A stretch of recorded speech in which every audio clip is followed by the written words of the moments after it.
Pour Écophilo, aujourd'hui, nous recevons Henri Rodier. Bonjour Henri.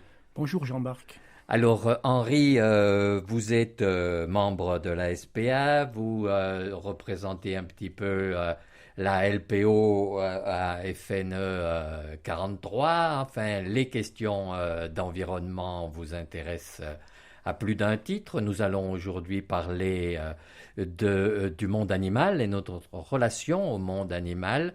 Vous êtes juriste aussi de formation, donc nous aborderons la question du point de vue du droit, mais je voudrais d'abord vous lire ce passage tiré du livre de Michel Houellebecq, Sérotonine, son dernier roman. Dans des hangars éclairés, en hauteur par de puissants halogènes, des milliers de poules tentaient de survivre. Serrées à se toucher, il n'y avait pas de cage, c'était un élevage au sol, elles étaient déplumées, décharnées, leur épiderme irrité et infesté de poux rouges, elles vivaient au milieu des cadavres en décomposition de leurs congénères, passaient chaque seconde de leur brève existence, au maximum 1 an, à caqueter de terreur. Cela, c'était vrai même dans les élevages mieux tenus, et c'était la première chose qui vous frappait, ce caquettement incessant, ce regard de panique permanent que les poules vous jetaient, ce regard de panique et d'incompréhension.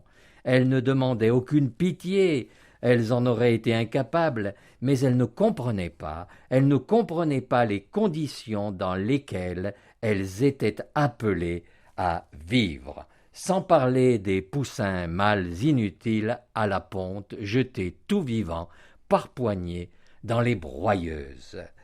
Alors, est-ce que vous pensez qu'on peut parler de maltraitance animale aujourd'hui dans notre monde, ou alors de la méchanceté humaine?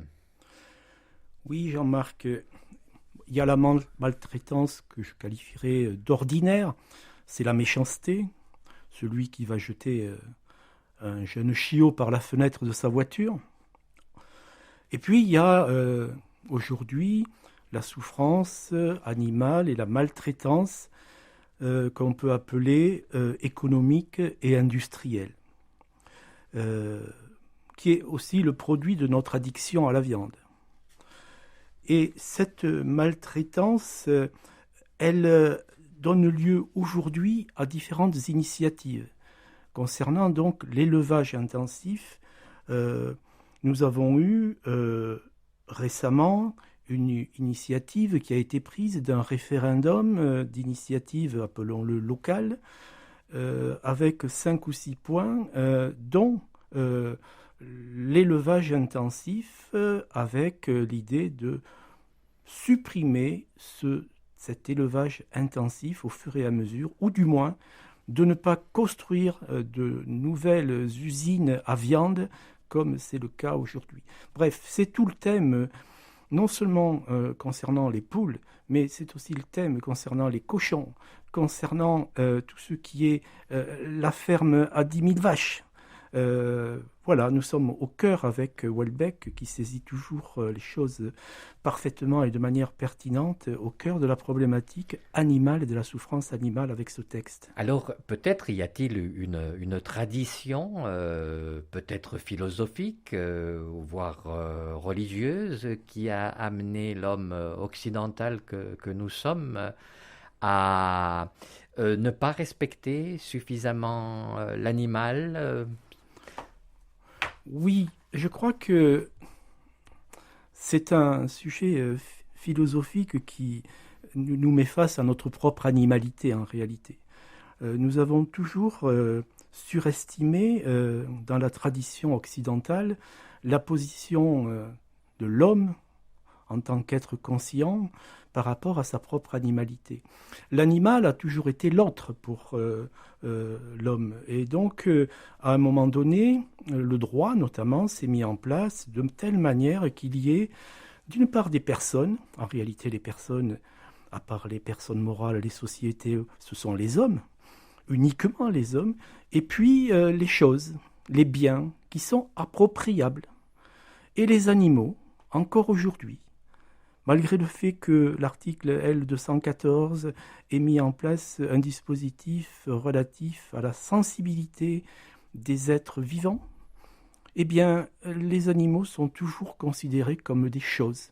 Alors oui, ce que vous dites, Henri, Kant, qui est quand même le philosophe des Lumières, auquel on se réfère souvent, eh bien, écrit ceci dans le fondement de la métaphysique des mœurs. Il dit « Les êtres dépourvus de raison, c'est-à-dire les animaux, sont des choses, et qu'ils doivent, par conséquent, être traités comme des moyens, qui ne sont pas, en même temps, des fins. » Oui, le fait que nous ayons toujours en tête dans cette tradition la suprématie de la conscience humaine nous a amené à nous poser des questions par rapport à l'animal qui ne sont pas les bonnes questions.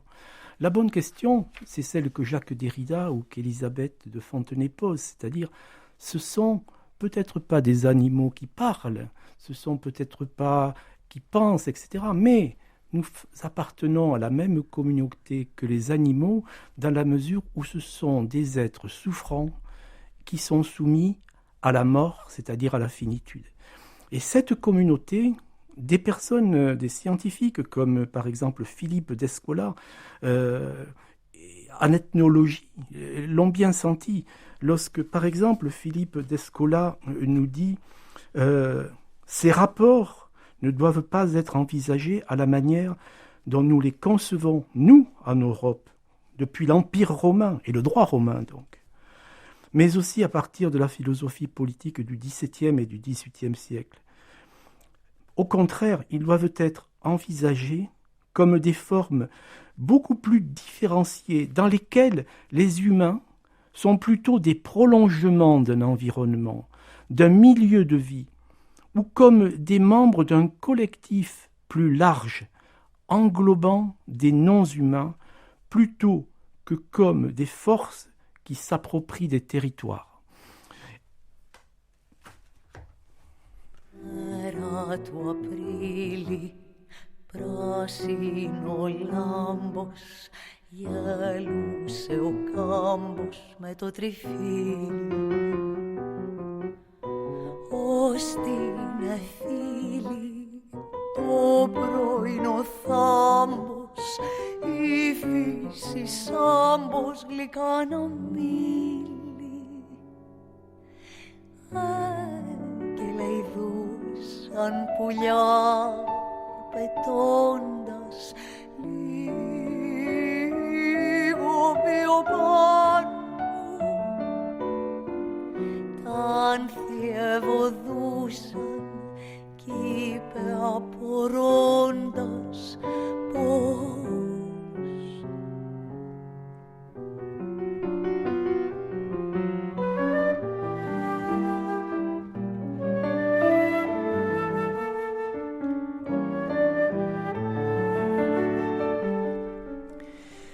Alors évidemment, Henri Rodier, il y a cette tradition philosophique à laquelle nous avons fait référence. Nous aurions pu évoquer Descartes et sa théorie de l'animal-machine, mais pas seulement. Le droit, depuis le droit romain, vous l'avez rappelé, traite l'animal, considère que l'animal est une chose, et vous venez de nous expliquer que en réalité, il faut prendre les choses plus globalement et qu'il y a une sorte de communauté d'êtres sentants, souffrant et mortel que nous formons, homme et animal. Et que de ce point de vue-là, la question n'est pas tellement de savoir qui est supérieur à qui, mais plutôt comment vivre avec les uns, avec les autres. Nous avons vu se développer récemment tout un courant idéologique pour défendre l'animal, avec notamment ce qu'on appelle le spécisme, c'est-à-dire cette attitude qui prend parti en faveur de l'animal, comme s'il n'y avait pas une espèce supérieure et une autre inférieure, Peut-être que ça a pu conduire à des excès. Par exemple, on peut se poser la question pour soi-même, faut-il manger de la viande, être végétarien, mais de là à imposer son propre régime aux autres ou à tenter de le faire, on a vu aussi apparaître des excès en ce sens. L'homme est un animal qui, comme les autres animaux, tue. Et il est aussi un animal qui a capturé, et qui a domestiqué.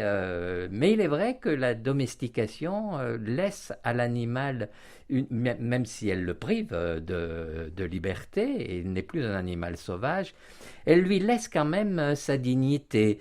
Et on pourrait se demander, puisque nous avons évoqué les excès de l'élevage intensif liés à un système économique bien particulier, on pourrait se demander si le droit ne pourrait pas remédier d'une manière ou d'une autre en évoluant, remédier je dirais, il y a ces deux excès. D'un côté, n'est-ce pas, une sorte de courant spéciste qui voudrait interdire à tout le monde de manger de la viande. C'est un peu une caricature, hein.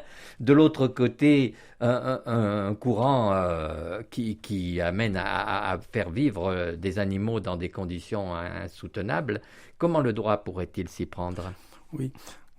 Concernant le spécisme, je crois que il faut peut-être voir les choses sous l'angle de la sobriété.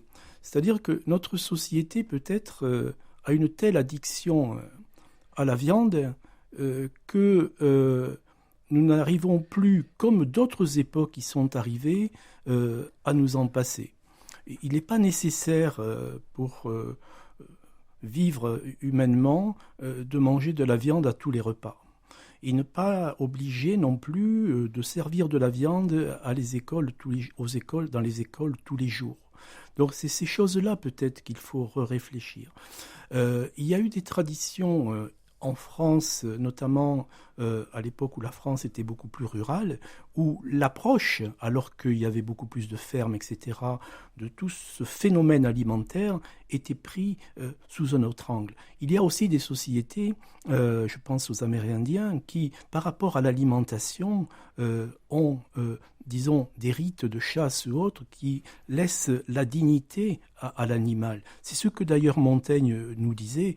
Montaigne nous disait « Nous devons un devoir général d'humanité aux bêtes qui vivent et sentent. » Le droit peut faire des choses, mais le droit ne peut pas tout sur les consciences et les mentalités qui sont les nôtres aujourd'hui. Pendant longtemps, le droit animalier a été la protection des hommes par rapport aux animaux, et notamment aux animaux domestiques. Un cheval emballé, par exemple. Et donc, il y a eu toute une approche en termes de responsabilité civile. Aujourd'hui, dans la plupart des pays, la bascule s'est faite et il y a un droit animal qui est une reconnaissance de l'animalité, de la sensibilité animale. Nous avons des textes dans le code rural, dans le code civil maintenant, avec l'article 214, et nous avons des textes également dans le code pénal, qui sanctionne donc. L'idée aujourd'hui, c'est est-ce qu'un jour nous aurons un code qui sera le code du droit animal et qui regroupera l'ensemble de ces textes. Alors, il en existe aujourd'hui, notamment par ceux qui travaillent sur le droit animalier, qui les ont condensés, mais un code qui serait officiel serait une reconnaissance de ce droit animal et aurait une force extraordinaire pour justement faire évoluer les choses.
Alors nous parlions, Henri, du droit animal, mais il n'y a pas que cette question, parce qu'il y a aussi le fait il y a beaucoup d'espèces qui disparaissent, qui ne peuvent plus vivre sur Terre.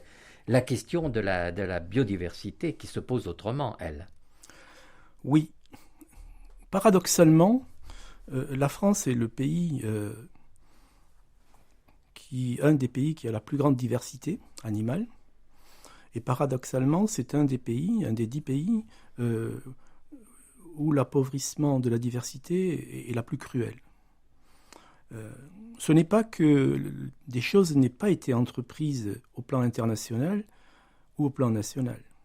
Depuis la Convention de Rio, 1992, beaucoup de choses ont été entreprises, notamment en créant des zones de protection. Le conservatoire du littoral, c'est quelque chose. Natura 2000, c'est quelque chose. Des réserves naturelles, c'est quelque chose. Et donc, aujourd'hui, comment les choses se présentent ? Ces politiques-là, renouvelées, ce sur quoi je n'insiste pas, ont eu leurs effets.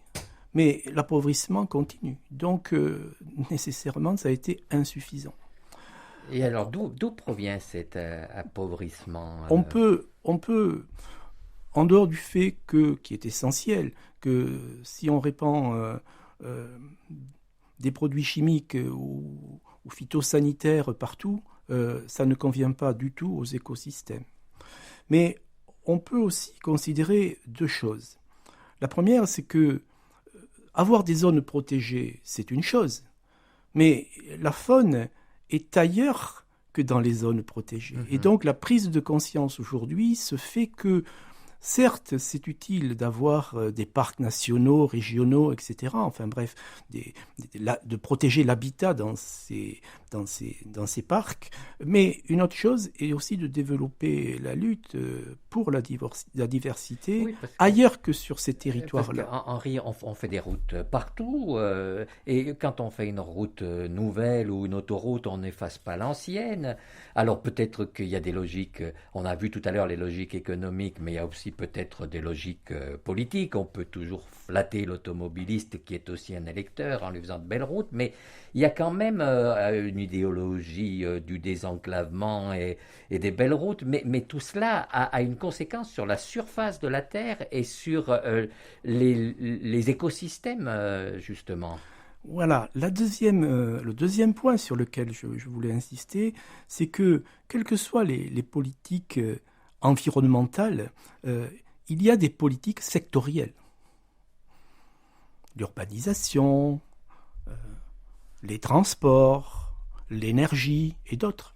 Et que ce dont on s'aperçoit, c'est que, quelles que soient les intentions louables et les actions aussi, ces politiques sectorielles se font en grande partie contre l'environnement.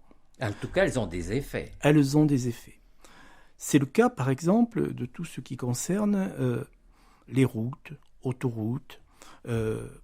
On a pu, dans des études, constater que nous assistons aujourd'hui à un véritable quadrillage de la Terre. C'est-à-dire ? Par le fait que il y a dans le monde quelque chose qui est l'équivalent de 30 millions de kilomètres linéaires de routes, de voies ferrées, d'autres réseaux comme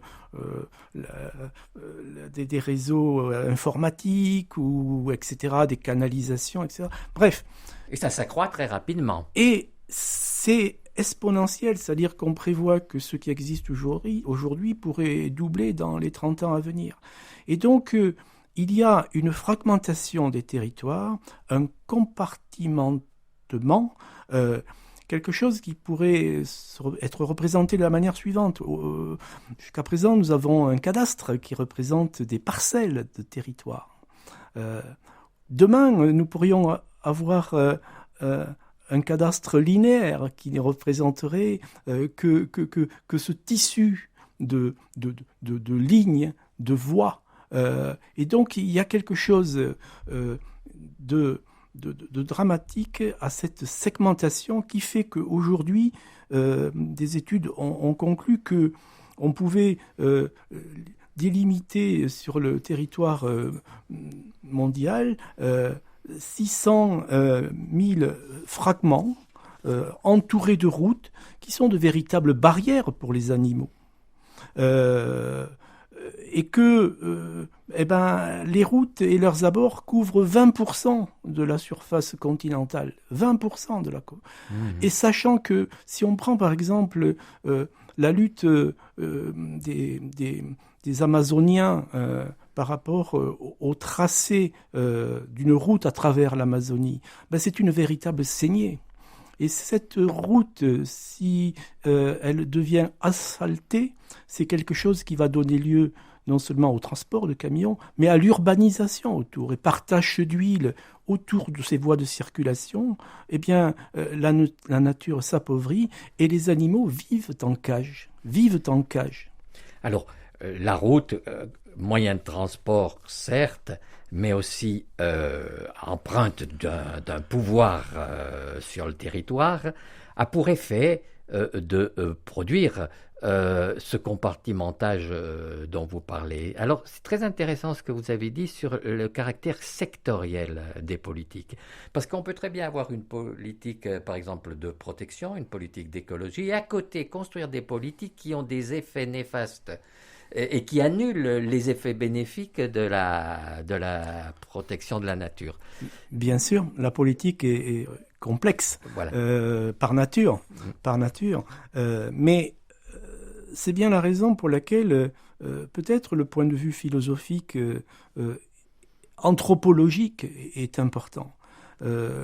J'ai un texte, j'en ferai une citation très courte, qui est tiré donc de 1000 plateaux de Gilles Deleuze, qui nous dit... Le philosophe Gilles Deleuze, ça doit être 1980, quelque chose comme ça. Qui nous dit, on est segmenté de partout et dans toutes les directions. L'homme est un animal segmentaire. La segmentation appartient à toutes les strates qui nous composent, habiter, circuler, travailler, jouer. Et pour le dire simplement, il y aurait quelque chose qui, d'une certaine manière, serait dans nos gènes, en tout cas dans notre tradition. Et dans notre tête aussi. Et dans notre pensée, elle segmente le réel. Et donc, aujourd'hui, qu'il y ait des conventions comme celle de Rio et celles qui ont suivi, qu'il y ait des actions, qu'il y ait une prise de conscience, n'enlève rien au fait que notre tradition est ancrée dans quelque chose qui fait qu'il y a des sujets et il y a des objets, et que nous ne cherchons qu'à maîtriser et qu'à posséder ces objets sans qu'il y ait, c'est Adorno, un autre philosophe qui en parle, sans qu'il y ait de réconciliation entre les deux, et sans que nous sachions nous passer du primat de la subjectivité par rapport au fait que les choses ne sont pas simplement des jouets entre les mains des hommes de manière à ce qu'ils prennent conscience des choses. Les choses ont aussi leur existence propre. Et les animaux en tant que choses encore plus. Alors contrairement, parmi les objets, on ne peut quand même pas mettre les êtres vivants. C'est bien le sens de ce que j'ai lu au départ avec Michel Houellebecq. Et oui, et je crois que la marchandisation du vivant aujourd'hui, c'est ce que dit Houellebecq, est une des prises de conscience lorsqu'on lutte contre cette manière de marchandiser le vivant, mais un des drames de notre époque. Parce qu'aujourd'hui, tout ce qui est vivant, parce que sensible et parce que voué à la finitude, nous en faisons des choses, des objets, sans que ces objets nous... en fait, Heidegger, lorsqu'il dit que les animaux sont tristes parce qu'ils ont une faible représentation du monde, peut-être se trompe-t-il, peut-être que nous ne prenons pas suffisamment acte du fait qu'ils ont leur représentation du monde. Leur système sensoriel et leur représentation du monde. Alors, évidemment, il y a derrière la volonté de puissance de l'homme, mais elle risque fort de se retourner contre l'homme lui-même, parce qu'il y a une marchandisation des poules, des lapins, des vaches, etc. Il y a aussi une marchandisation de l'homme, de ses organes. Et on est confronté aujourd'hui, mais ça, ce sera le sujet d'une autre émission, on peut l'espérer, à une marchandisation au sein même de la reproduction de l'espèce humaine. Et donc, voilà comment la marchandisation risque, si on n'y prend pas garde, et donc il faut alerter, toujours alerter, la marchandisation risque de se retourner contre l'homme lui-même. Un dernier mot, Henri, en 30 secondes? Oui, de se retourner contre lui-même, sachant que il y a toujours eu... pour l'humanité, même si ça s'est représenté par le petit nombre, quelque chose qui fait que nous résistons, quelque chose qui fait que nous avons aussi de la compassion. Et qu'en réalité, aujourd'hui, concrètement, il y a énormément d'actions d'entreprises pour faire en sorte que nous ne basculions pas dans la démesure. Parce que la démesure, en mûrissant, produit l'épi de l'erreur. Et la moisson qu'on enlève n'est faite que de larmes. Merci Henri. Cette idée du petit nombre, elle me semble très importante. Il y a une apologie à faire des minorités, parce que ce sont les minorités effectivement qui résistent. Merci Henri Rodier, et à bientôt.